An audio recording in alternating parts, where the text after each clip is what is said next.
Assalamu alaykum, hörmətli televizor görgüçülər. Görüp atqanыңlar Erkin Asiya Radiosu Tor televiziyasının həftəlik xəbərlər proqramısı. Məzkur proqramımızda müş bir həftə jarayonida Uyğurlarga dair anlatılgan bir qism mühim xəbərlərimizni əsiltib etməkçimiz. Mən Erkin. Mən Gülçehre. Xitay hökumətinin növbətdə çət əllərdəki bölgünçü hərəkətlərə zərbə beriş namında muhacirətki Uyğurlarning uruq tuqqanlarını tutqun obyekt qıvatqanlığı köp qism axbaratlarda yer almaqda. İlgiri çət əllərdəki Uyğur davasında qolluq rol oynayatqanlarının uruq tuqqanları parakendiçilikə uçurğan bolsa, növbətdə çət əldə uruq tuqqunu var hər qandaq Uyğurning bastırış obyekti bolayotqanlığı ma'lum. Fəaliyyətçilər bu münasibət bilan fikir bayan qilib, bu xil besimning bundan keyin texmi kuchayishi mumkinligini, shunga muhojirətki Uyğurlarning aloqador o'rinlarni bu ahvollardan xabardor qilishi lozimligini bildirdi. Ötken hafta G'uljidagi yipiq tarbiyalash markazlarining biridan qochib ketgan Fayzulla Utuq haqida tutish buyrug'i chiqarilgan. Tutish buyrug'ida Fayzulla Utuq ot o'g'irlash bilan ayblangan. Ammo bu haqda uchur bilan ta'min etuvchi uning amaliyotda siyosiy sabab bilan tarbiyalash markaziga elib ketilganligini bildirdi. Ma'lum bo'lishicha, yordar holatdagi Fayzulla bir doktorxonada tekshirilayotganda qochib ketgan bo'lib, uni tutishqa doir yip uchi bilan ta'minlaguvchilarga 100 ming so'm moddiy mukofot berilganligi aytilgan. Muxbirimizning ahvol egalishi jarayonida Xitoy soqchilarining G'ulja, Suydin qatorliq joylarda iz qo'g'lash va uy aqtirishi orqali Fayzullani 6-kuni bir mozorlikda tutganligi oshkorlandi.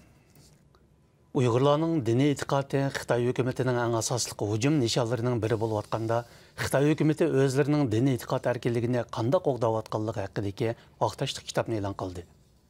İngilizce ve Xitoycha e'lon qilingan bu kitobda Xitoy hukumati fuqarolarning diniy e'tiqod erkinligini kapolatga ega qilish ham inoq jamiyat barpo qilish uchun qaysi darajada tirishayotganligini tafsiliy bayon qilgan.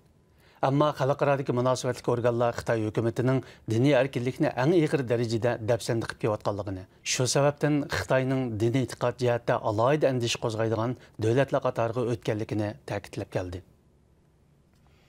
2017 yil yozda Misrning Qoira shahridagi tutqunda Misrda qonunliq o'qiyotgan 16 Uyg'ur o'quvchi izdiraksiz g'oyib bo'lgan edi.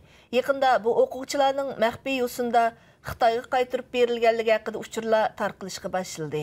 Hozirgacha Xitoy yoki Misr hukumatlari bu vaqtdagi uchurlar haqida hech qanday ma'lumot bermaganligi uchun g'oyib bo'lgan Uyg'ur o'quvchilarning taqdiri zodi qanday bo'lganligi ularning oila tavobatlarini izchil tashvishga silib kelmoqda. Uyg'ur faoliyatchilar bu haqda fikr bayon qilib, har qaysi tashkilotlarning davomli holda Misr hukumatidan g'oyib qilib etilgan Uyg'ur o'quvchilarning izdak so'rig'ini qilishi lozimligini ta'kidlamoqda. O'tgan hafta Amerika Davlat Majlisiga qarashli Xitoy ishlari komitetining mudirlaridan Marco Rubio va Christopher Smith qatorliqlar Amerikaning Xitoydagi bosh elchisiga birlashma maktub yo'llab, uningdan Uyg'ur diyoridagi yipiq tarbiyalash markazlarini tekshirib ko'rishni talab qildi. Mazkur maktubda hozir 500 mingdan 1 milliongacha bo'lgan Uyg'urning har qaysi joylardagi siyosiy tarbiyalash markazlariga yig'ilinganligi, bu markazlarning navbatda dunyodagi eng keng ko'lamli yig'ilish lagerlari bo'layotganligini alohida ta'kidlagan. Aloqador tashkilotlar bu vaqt fikr bayon qilib, bu maktubda o'tirg'a qo'yilgan takliflarning tezroq amaliyashini umid qiladiganligini bildirdi. Dünya Uyghur Qurultayining rahbarlari tashqi dunyoga Uyg'ur diyorining ahvolini anglatish uchun dunyoning har qaysi joylarida turli faoliyatlarga qatnashib kelmoqda.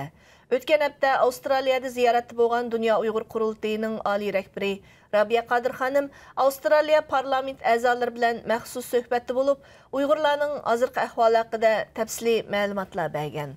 Dunyo Uyg'ur Qurultayining raisi Dolqun Aysa va uning amralaridan Ömer Qanat, Dilshod Rashid, İlham Mahmud qatorliqlar o'tgan hafta Yaponiyaning Tokyo shahrida doklad berish yig'ini o'tkazib, Uyg'urlar diyorining hozirgi ahvoli hamda yipiq tarbiyalash markazlari haqida Yaponiyadagi har qaysi kishilarga ma'lumotlar bergan.